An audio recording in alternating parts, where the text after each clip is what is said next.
কার লাগিয়া কান্দ রে আমি কাদের আপনাদের ছোট ভাই।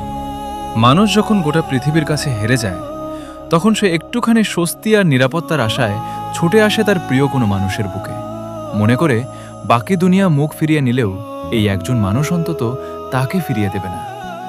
কিন্তু সেই সবচেয়ে পরম আপন মানুষটির কাছেই যদি সে হেরে যায়, যদি সেখান থেকেই আসে সবচেয়ে বড় আঘাত, তবে তার আর যাওয়ার জায়গা কোথায় থাকে? মানুষ সারাদিনের ক্লান্তি, যন্ত্রণা আর কোলাহল শেষে নিজের চেনা ঘরেই ফিরে আসে। কারণ ঘর মানেই তো শান্তি, ঘর মানেই তো নির্ভরতার শেষ ঠিকানা।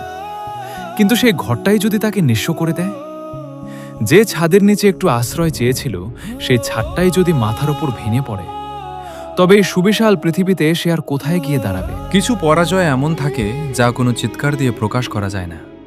ঘরের দেয়ালগুলো যখন নীরব সাক্ষী হয়ে দাঁড়িয়ে থাকে আর আপন চেনা মুখগুলো আচমকা অচেনা কোনো পাথরে পরিণত হয়, তখন মানুষ বুঝতে পারে সবচেয়ে বড় নিঃসঙ্গতা ভিড়ের মাঝে নয়, নিজের প্রিয় জায়গায় পর হয়ে যাওয়ার মধ্যেই থাকে। তবে কি সেখানেই সব শেষ? না। যখন কোনো আশ্রয় আর অবশিষ্ট থাকে না, যখন কোনো মানুষের কোল বা চেনা ঘরের দরজা স্থায়ী হয় না, তখন মানুষকে নিজের ভেতরেই একটা ঘর বানিয়ে নিতে হয়। চেনা ছাদটা ধসে পড়ার পরই মানুষ দেখতে পায় তার মাথার ওপর সুবিশাল এক মুক্ত আকাশ অপেক্ষা করছে।